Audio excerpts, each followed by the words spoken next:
Oke, halo guys, welcome back to Korea Remit bersama orang Korea yang medok. Oke, Polo kenal nggak sama cewek ini? Jujur aku nggak terlalu mengenali, tapi takui wayu, apalagi pas masa mudanya. Aku ngeliat langsung kayak, kok iso ya orang secantik ini? Tapi kalau dibanding Jinet ya masih cantik Jinet. Rahasia keluarga bahagia. Oke, lanjut. Mungkin ada Polo yang udah familiar, ada juga Polo yang sama sekali nggak kenal. Nah, cewek ini bernama Allison Mack. Nah, dia ini merupakan seorang artis yang sangat terkenal di awal tahun 2000. Soalnya dia ini berperan di series superhero yang berjudul Smallville. Nah, tapi di tahun 2018, Allison ini ditangkap karena terbukti memimpin sebuah organisasi sesat yang cukup besar di Amerika. Gimana ceritanya dan apa yang terjadi?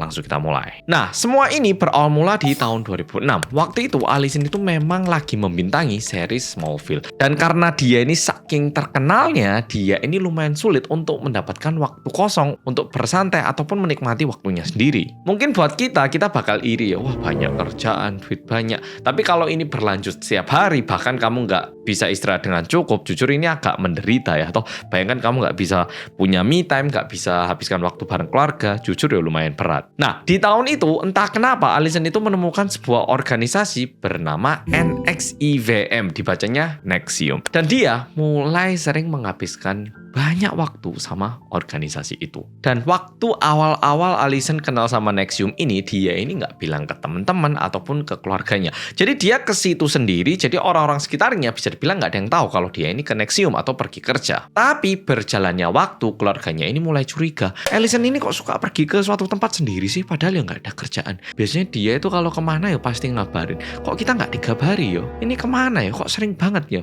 Nah, keluarganya mulai bertanya-tanya. Tapi untungnya keluarganya ini berhasil mengetahui kalau Allison ini ternyata bergabung di organisasi yang bernama Nexium ini. Dan mereka mulai cari tahu, Nexium ini sebenarnya apa sih? Ini organisasi apa? Badan apa? Ngapain gitu? Dan setelah dicari-cari, ternyata Nexium ini adalah organisasi yang disebut sebagai tempat kursus untuk membantu orang biar mereka itu bisa lebih sukses, lebih mandiri dan percaya. Mbok konsepnya gimana, tapi itu yang dipahami sama keluarganya setelah mereka cari tahu. Dan setelah mereka cari tahu dan mereka mendapatkan informasi seperti ini, keluarganya yang ngira, oh mungkin Allison butuh lebih pede ataupun dia pengen membangun dirinya lagi. Apalagi Allison ini jujur dia tidak lulus universitas. Jadi dia itu punya sedikit keminderan dibandingkan aktor ataupun aktris-aktris lain bahwa dia itu nggak sempat belajar sebanyak orang lain. Jadi dia itu agak minder, tingkat edukasiku nggak setinggi yang lain. Ada sedikit keminderan itu. Dan mungkin melalui Nexium ini dia bisa terobati ataupun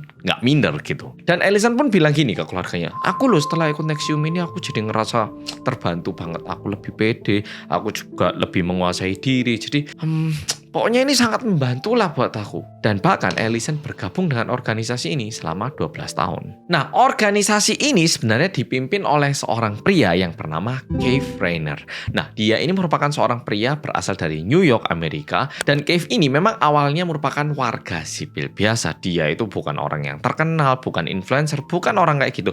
Ya, cuman seseorang yang bekerja di organisasi Nexium. Ya, itu image-nya. Nah, kita agak maju ke tahun 2015. Nah, ini merupakan tahunnya Allison udah berakhir kontraknya dengan Smallville. Bahkan udah 4 tahun berakhir. Dan pada waktu itu pun Allison ini masih bergabung di Nexium. Dan ternyata di dalam Nexium, Cave ini membangun satu kelompok rahasia yang dinamai DOS. DOS, bukan DOS yang di Windows itu, bukan yang di komputer, beda. Dan seperti yang udah kita pahami, Allison ini udah mengikuti Nexium selama 12 tahun dan di tahun itu udah mencapai tahun ke-14. Sehingga bisa dibilang Allison ini mendapatkan banyak kepercayaan dan juga dia ini punya banyak tugas. Bisa dibilang udah kayak tangan kanannya Cave. Dan sebenarnya yang terjerumus ke dalam organisasi itu enggak cuman Allison, ada juga orang-orang kaya dan juga beberapa orang yang sukses sehingga Allison pun awalnya yang tidak percaya itu jadi kerasan hingga belasan tahun. Dan setelah Allison mendapatkan kekuasaan, dia ini mulai berubah menjadi orang jahat. Dia ini menggunakan ketenarannya sebagai artis untuk nipu dan juga ngajak perempuan-perempuan muda untuk bergabung ke kelompok rahasia ini. Dan dia itu bilangnya gini, ayo kamu ikut, kamu pasti bisa menjadi perempuan yang lebih tangguh dan perempuan yang lebih kuat, mandiri. ayo ikutan. Nah, dengan motivasi itu, apalagi dia merupakan seorang aktris yang udah lumayan sukses, cukup banyak pengikut-pengikutnya yang akhirnya juga ikutan di DOS ini. Tapi kenyataannya pas mereka udah gabung, ternyata para perempuan ini justru dibully dan juga dikontrol sangat ketat biar mereka itu nggak berani melawan ataupun kabur dari DOS. Dari awal pendaftaran, Allison itu juga udah maksa mereka untuk menyerahkan jaminan kepada DOS. Nah, jaminannya ini apa? Bukan barang, bukan uang ataupun harta, melainkan sebuah foto rahasia ataupun voice note rahasia, video rahasia, apapun yang berbentuk rahasia dan bisa digunakan untuk menyerang diri mereka ketika mereka keluar. Jadi kayak, kamu kalau beneran mau ikut sini, serahkan sesuatu yang bisa membuktikan kalau kamu nggak bakal keluar selamanya. Dan ini yang diserahkan. Sehingga sekali masuk bisa dibilang bisanya bisa tapi nggak mudah untuk keluar. Nah, nggak sampai di situ, kehidupan sehari-hari mereka pun diatur bener-bener kejam. Anggotanya sering dilarang untuk tidur, dipaksa diet super ketat, bahkan satu harinya itu cuma disuruh makan kalori 500 sampai 800. Kalau Polo lihat fotonya Allison di saat dia ikutan itu, kurus banget. Cewek yang udah kurus disuruh cuma makan 500 sampai 800. Padahal kita biasanya makan nasi pecel sekali itu bisa 800, kalau pakai es teh mungkin 1000 lebih itu kalorinya. Nggak cuman itu, mereka juga punya peraturan ketika grup leadernya itu manggil, mereka semua itu harus menjawab dalam waktu 20 detik ataupun membalas SMS dalam waktu hitungan 20 detik. Jadi mereka itu benar-benar sangat dikontrol, tidurnya pun juga diatur hanya tidur 3-5 jam per hari dan juga memaksa banyak anggota perempuan di sana untuk lari sejauh 8 km setiap paginya. Kata CrossFit lagi. Nah, pokoknya kekuasaan dan juga kewenangan yang dimiliki Allison yang diberikan sama Kev ini benar-benar mengubah Allison menjadi seseorang yang lumayan kejam. Bahkan dia ini suka ngancam anggota-anggotanya, dan semakin kekuasaannya digunakan, dia ini semakin ngerasa aku ini orang hebat, aku ini orang yang dipandang wah gitu. Tapi sepintar-pintarnya tupai melompat pasti akan jatuh ya toh. Nah, di bulan April tahun 2018, FBI dan juga kepolisian mulai mencium adanya aroma-aroma sekte dari DOS ini. Dan gak lama setelah itu, polisi pun langsung berhasil menangkap Allison. Waktu pertama kali Allison ditangkap, dia itu beneran nangis dan juga terlihat sangat sedih. Dan setelah kejadian ini, Allison pun kehilangan 90% dari temannya dan juga rumahnya itu tiap hari didatangi sama wartawan-wartawan. Dan tentunya setelah Allison ditangkap, ketuanya yaitu Kev juga ditangkap. Nah, tapi Kev ini sempat melarikan diri ke Meksiko, tapi itu nggak terlalu susah untuk polisi Amerika sehingga dia juga ikutan ditangkap di Meksiko. Dan di bulan April tahun 2019, Allison ini mulai sadar bahwa dia ini udah dicuci otaknya sama Kev. Dan dari kesadaran itu, dia maju ke pengadilan dan mengaku bersalah sambil menangis-nangis. Entah nangisnya beneran atau gimana, tapi waktu itu dia mulai mengakui apa yang udah dia lakukan dan juga mulai kooperatif kepada polisi dalam membongkar semua permasalahan yang sedang diinvestigasi. Dan bahkan setelah dia membeberkan semua rahasia yang ada di dalam itu, dia juga bilang di pengadilan bahwa bergabung ke kelompok itu merupakan sebuah kesalahan dan juga penyesalan terbesar yang ada di dalam hidupnya. Dan berkat pengakuan yang dilakukan sama Allison, akhirnya Kev ini menerima hukuman penjara selama 120 tahun di bulan Oktober tahun 2020. Sedangkan di bulan Juni tahun 2021, Allison dijatuhi hukuman penjara selama 3 tahun, ditambah dengan denda dan juga diwajibkan untuk kerja sosial. Tapi Amerika gila hukuman penjara gak masuk akal. Maksudnya aku senengnya hukumannya itu benar-benar gede buat orang-orang yang melakukan yang bersalah gitu. Karena beda sama Korea dikit ya. Gak dikit, banyak.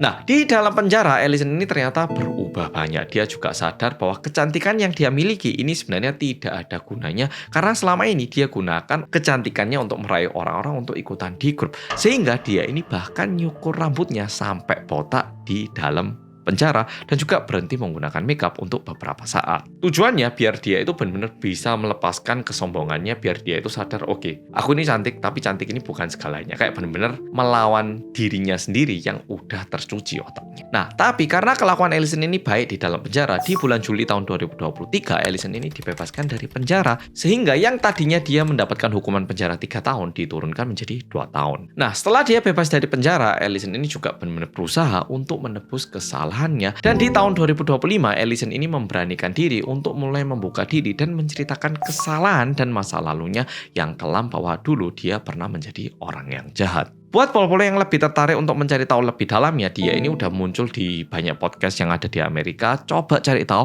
Aku pun sangat shock cewek secantik ini yang udah sukses ternyata bisa kelam kayak gitu. Dan ini berawal mula dari satu keminderan yang dia miliki, yaitu dia merasa kayak aku ini nggak sepinter aktor-aktor ataupun aktris-aktris yang lain. Gimana ya nutupinya? Dan di saat itu didekatilah sama grup Nexium ini yang penuh dengan orang-orang sukses yang udah mungkin banyak duit, dan juga mereka bisa berperilaku semau mereka. Dan di situ Allison ini justru merasa tertantang untuk naik, dan akhirnya dia itu berhasil menjadi orang kedua di dalam itu. Tapi pada akhirnya ternyata dia juga menjadi seseorang yang jahat dan malah menjadi seseorang yang lebih buruk. Dan saat ini Allison ini udah berubah banyak. Sekarang ini dia lagi sekolah S2 dan juga udah menikah dan berkeluarga di tahun 2025. Dan katanya korban-korban di US juga mendapatkan penyuluhan dan juga pendampingan psikologi. Melalui video kali ini aku ngerasa orang memang kadang bisa salah, apalagi kita salah pergaulan. Tapi kalau kita mau berubah itu masih bisa dengan cara ya mengakui semua yang salah, membuang semua kesalahan kita dan mulai dari nol seperti Allison. Oke, pol-pol, video kali ini sampai di sini. Dan buat pol-pol yang mungkin pernah melakukan kesalahan, ada keganjilan, mungkin ini bisa menjadi satu turning point buat pol-pol. Makasih udah nonton dan sampai jumpa di video